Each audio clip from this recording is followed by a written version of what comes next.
चर्चा। कळवण तालुक्यातील चनकापूर येथील शासकीय आश्रमशाळेतील रोहित विलास बागुल या तिसरीच्या विद्यार्थ्याचा आजारपणामुळे मृत्यू झालाय। घटनेनंतर कुटुंबीय नातेवाईकांनी अधीक्षकांच्या निलंबनाची मागणी करत मृतदेह 5 तास मुख्याध्यापकांच्या टेबलावर ठेवून आक्रोश केला। अपर आयुक्त दिनकर पावरा यांनी दोघांचे तात्काळ निलंबन केल्यानंतर नातेवाईकांनी मृतदेह ताब्यात घेतला।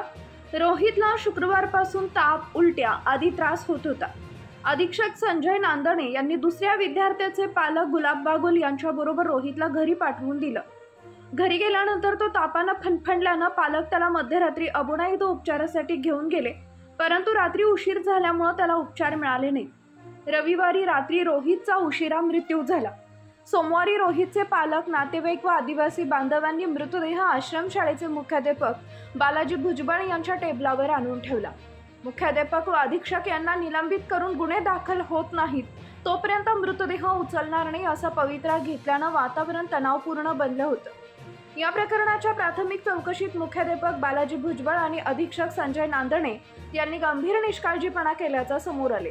त्यामुळे या दोघांना तातडीने निलंबित करण्यात आल्याचं अप्पर आयुक्त पावरा, प्रकल्प अधिकारी अकुनुरी नरेश यांनी कारवाईचे लेखी आश्वासन दिल्यानंतर 5 तासांनी नातेवाईकांनी मृतदेह ताब्यात घेतला। अबोण्याच्या ग्रामीण रुग्णालयात शवविच्छेदन करण्यात येऊन सरलेदिगर इथं शोकाकुल वातावरणात अंत्यसंस्कार करण्यात आले। घटनास्थळी अबोना, कळवण, वनी, सुरगाणा, देवळा येथील पोलीस फौजफाटा तैनात करण्यात आला होता।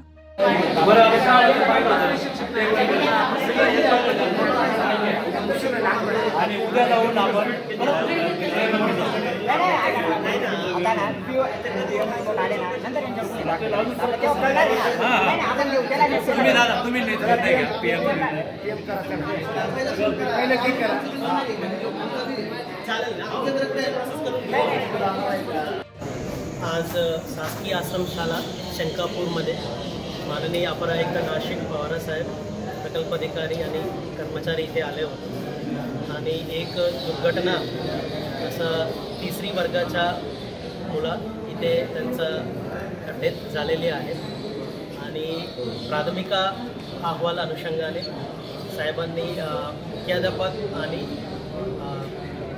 अधीक्षकच्या त्यांना निलंबित करून त्यांच्यावर कारवाई केलेली आहे आणि आपण पोस्टमॉर्टमसाठी विद्यार्थ्यांना पाठवलेले आहेत ग्रामीण रुग्णालय अबोनाला आणि त्यांच्या या विषयावर आपण शासनाने सखोल चौकशी करून पुढच्या दंडात्मक कार्यवाही करणार आहोत।